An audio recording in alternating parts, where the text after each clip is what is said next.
कभी सोचा है कि एक सिंपल से चेक या बिल के पीछे कितनी कानूनी ताकत छिपी होती है? आज हम इसी राज को खोलेंगे और देखेंगे कि कैसे एक छोटा सा सिग्नेचर पूरी फाइनेंशियल दुनिया को चलाता है।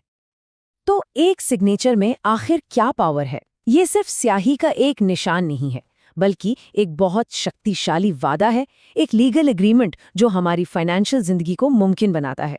चलिए इस पावर की गहराइयों में उतरते हैं और देखते हैं कि ये सब काम कैसे करता है।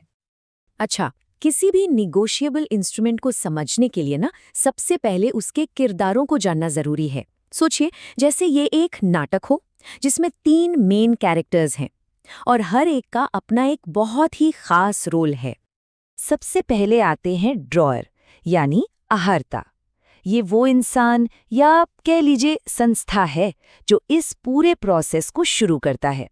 सीधी भाषा में जब कोई चेक लिखता है ना, तो वो ड्रॉअर होता है। वही इंस्ट्रूमेंट बनाते हैं और पेमेंट का निर्देश देते हैं। अगला किरदार है ड्रॉई, यानी ऊपर वाला। अच्छा, ये वो पार्टी है जिसके पास फंड्स होते हैं और जिसे पेमेंट करने का ऑर्डर दिया जाता है। ज़्यादातर मामलों में ना ये बैंक होता है। तो जब चेक लिखा जाता है तो ड्रॉअर का बैंक ही ड्रॉई होता है। सिंपल। और आखिर में हमारे पास है पेई, यानी पाने वाला। ये वो लकी इंसान या कंपनी है जिसे पैसा मिलना है। उनका नाम इंस्ट्रूमेंट पर साफ साफ लिखा होता है और वही है फाइनल बेनिफिशियरी। तो इन तीनों किरदारों का खेल चलता कैसे है? देखिए, ड्रॉअर चेक लिखता है, पेई उसे लेता है और ड्रॉई मतलब कि बैंक पेमेंट कर देता है। बड़ा सीधा साधा लगता है ना? लेकिन रुकिए, कहानी में अभी ट्विस्ट बाकी है। चलिए अब उन सिचुएशंस पर नजर डालते हैं जहां पेमेंट इतना सीधा सरल नहीं होता। कभी कभी इंस्ट्रूमेंट्स स्पेशल कंडीशंस के साथ आते हैं या अधूरे होते हैं और तब कानून को इन मुश्किलों से निपटना पड़ता है।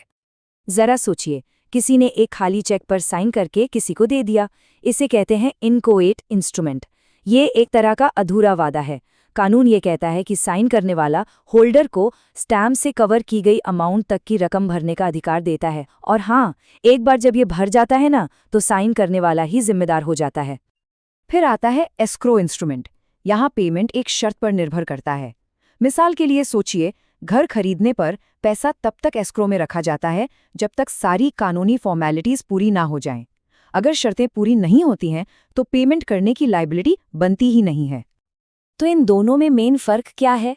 देखिए, इनकोएट इंस्ट्रूमेंट मतलब मिसिंग इन्फॉर्मेशन, जिसे बाद में भरा जा सकता है। वहीं एस्क्रो इंस्ट्रूमेंट ये एक शर्त के पूरा होने के इंतजार के बारे में है। मतलब एक में वादा अधूरा है और दूसरे में कंडीशनल। अच्छा, क्या होता है जब पेमेंट का मेन प्लान फेल हो जाए? मान लीजिए बैंक ने पेमेंट करने से मना कर दिया। बस यहीं पर कुछ बैकअप प्लेयर्स मैदान में आते हैं ताकि ट्रांजैक्शन को बचाया जा सके।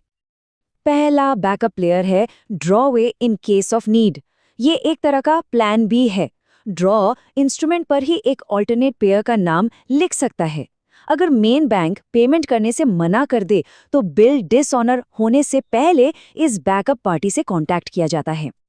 दूसरा प्लेयर है एक्सेप्टर फॉर ऑनर।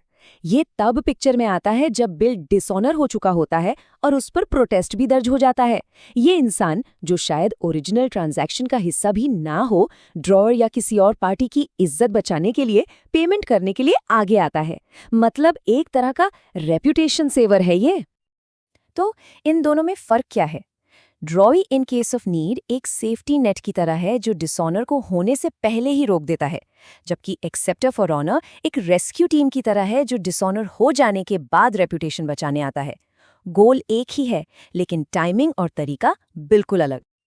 अब तक हमने प्रोसेस की बात की, लेकिन एक और बड़ा सवाल है, आखिर इन बाइंडिंग एग्रीमेंट्स पर साइन करने का लीगल राइट किसके पास है? ऐसा नहीं है कि कोई भी कर सकता है। कानून में इसके लिए काफी खास नियम है।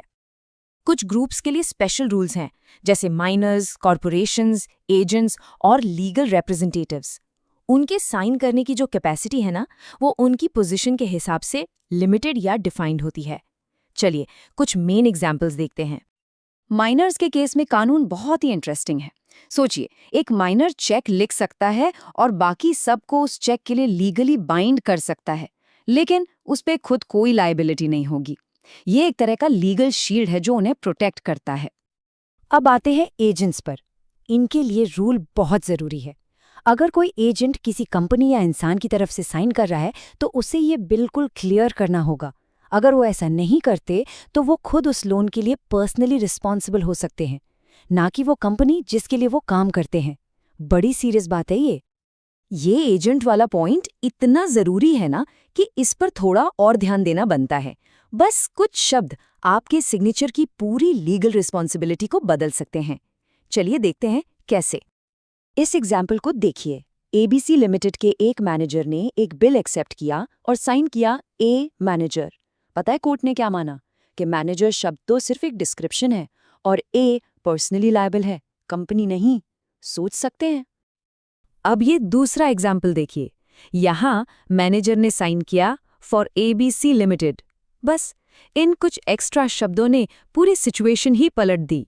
इससे ये साफ हो गया कि वो एक रिप्रेजेंटेटिव की तरह साइन कर रहे हैं और लायबिलिटी कंपनी की है, उनकी पर्सनल नहीं। तो यहाँ सबसे बड़ा सबक क्या है? कि शब्दों का खेल है सारा। जब कोई किसी और की तरफ से साइन कर रहा हो तो क्लैरिटी ही उसकी सबसे अच्छी दोस्त है।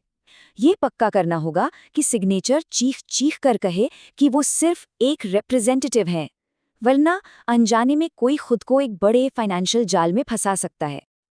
तो आज हमने सिग्नेचर की छिपी हुई पावों को समझा, लेकिन इस डिजिटल युग में जहां क्लिक्स और कोड्स का राज है, क्या स्याही से बने इस वादे की कोई जगह होगी? ये एक ऐसा सवाल है जो हमारे फाइनेंशियल फ्यूचर को शेप देगा। सोचने के लिए काफी इंटरेस्टिंग बात है ना?